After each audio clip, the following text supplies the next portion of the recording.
All right, my bad. I was wrong. I said there were 5 mass shootings in the past month. I was way off. Happened again in America.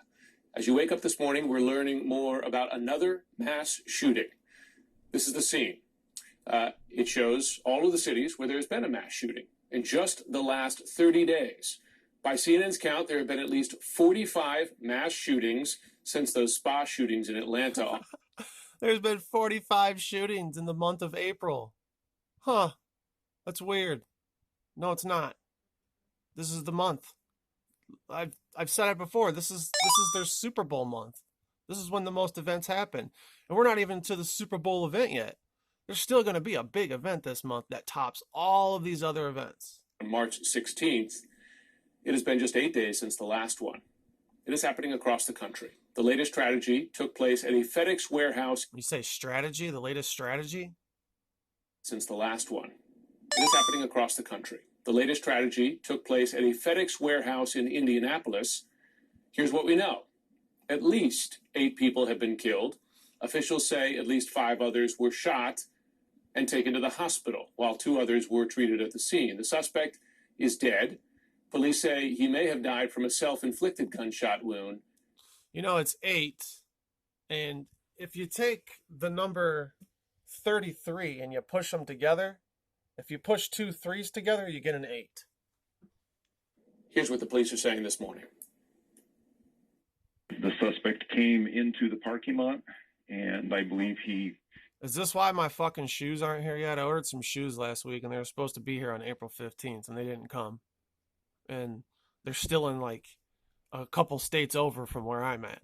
He exited his vehicle and quickly began shooting. There didn't... And FedEx is shipping them. It wasn't precipitated by any kind of a disturbance or an argument. So the first shooting occurred in the parking lot, and then he went inside.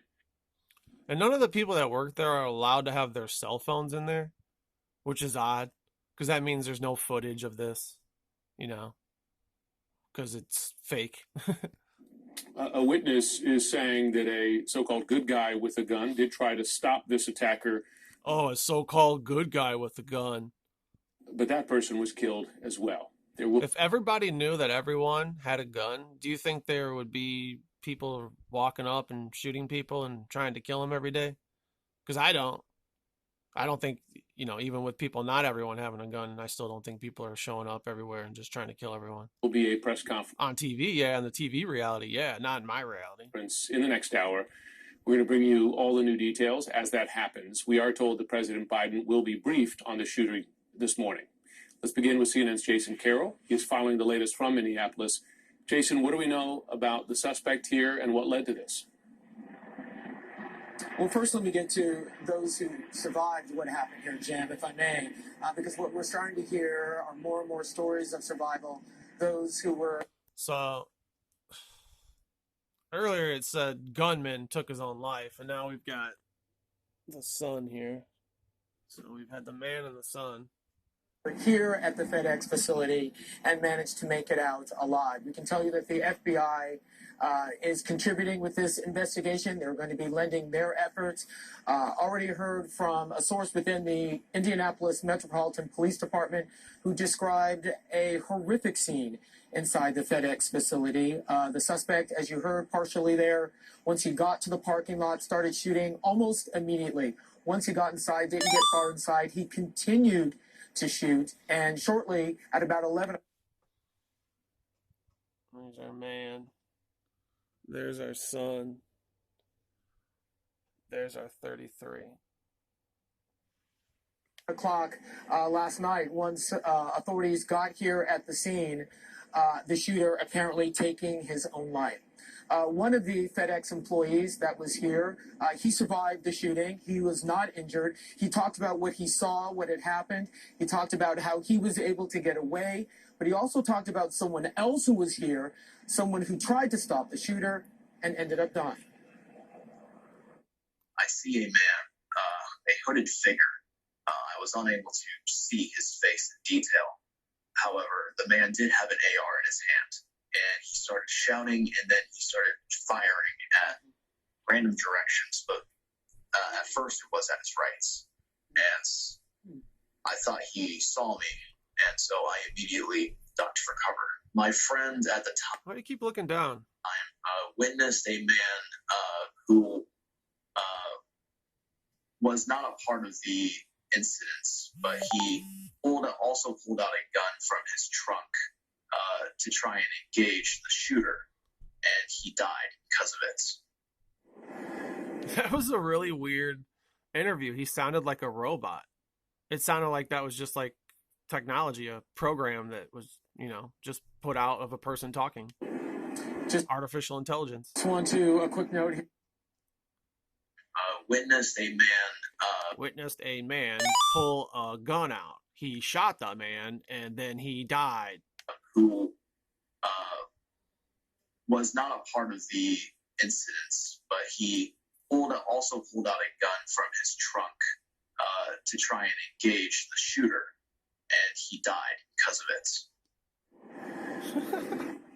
it. And that's a guy who witnessed all that, and that's how he's. Yeah. On to a quick note here, Jim. Police at this point have not confirmed what type of weapon the suspect was carrying. Police now say 8 people dead, 5, that number has now been updated, 5 people transported to hospital, 1 of them in critical condition. But it's also clear that there were a number of walking wounded, people who were shot or otherwise hurt, who took themselves to local hospitals. And so as a result of that, authorities are still trying to get an exact number of those who were injured. 33. We can also tell you that a family reunification site was been set up at a hotel nearby from where we are standing right now. And what's been happening It looks like the guy's wearing a purple jacket. It looks navy blue to me, though. there is a number But it kind of looks purple through my phone. family members of FedEx employees have been trying to reach their loved ones, but as it turns out, a number of FedEx employees aren't allowed to have cell phones on the floor of the facility. And so when the shots rang out and they ran out of the building, they ran out without cell phones. And so it's been That's absolutely ridiculous. this effort to get some of these FedEx employees reunited with their cell phones. Family members. That effort now is underway. We do have a quick statement from FedEx officials. Want to read some of it to you. It says, "We are deeply shocked and saddened by the loss of our team member." It's orange in their logo, and then there's the arrow pointing to the X. X marks the spot. FedEx. Look at that. Like, come on. It's purple as well. You got purple and orange. Like, come on. This is this is a fake event. This is bullshit. Following the tragic shooting at our FedEx ground facility in Indianapolis, our most heartfelt sympathies are with those The only thing we're missing is the gunman went on a rampage. affected by the senseless act of violence. The safety of our team members is our top priority, and we are fully cooperating with the investigating authorities. Again, the FBI is now investigating this, joining the investigation. We're expecting a press Just wait in the future for the Amazon factory shootings. Those are coming. conference at about 10:30. Jim. How often have we seen and read and quoted statements like that? 45 mass shootings in the last 30 days. This is an American story. This is Joe Biden's America. This is what you get. This is Democrats. Donald Trump's last 4 months of presidency, there might have been 5 shootings. There's 45 in a month. April, baby. Jason Carroll, thanks Leading up to 420. very much. I want to bring in CNN law enforcement analyst John. All right, that's it.